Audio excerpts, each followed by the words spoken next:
Hey everyone, and welcome back to the channel. So in today's video, I'll be teaching you guys how to properly use motion tracking or the built-in motion tracking feature that we have over at Capcut. So without further ado, let's dive right in.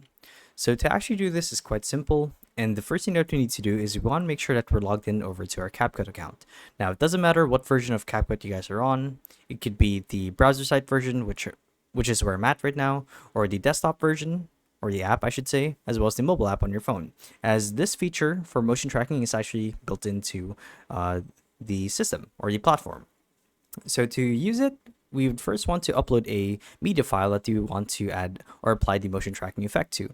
So there's honestly no other format out there for motion tracking to be used on but video. So we're going to click on create new, and you'll be met with three different formats here, being video, image, and magic tools, which uses AI. Now for here, we would want to click on blank canvas, and this should take us to a new page where we get to fully configure and edit our video. So I'm just going to delete this one real quick. So I'm going to click to upload, and here you have an option to choose between your assets library on Capcut or directly from your computer, which is what I'm doing. So the idea here is we want to add a new container inside this project. So to do it, we could do something like text, for example, and add a heading. This is just to take us to the actual option to add a box to it. So what I mean is, if you guys navigate to the right side of the screen, you'll see that there's an option called motion tracking.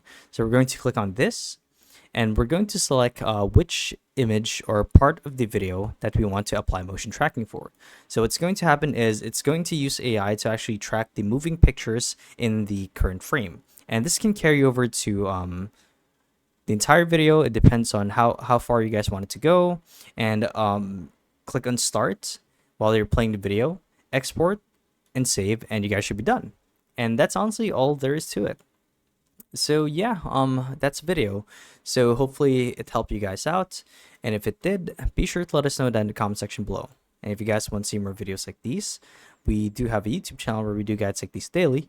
So if you guys want to show your support that, you can do so by subscribing to the channel.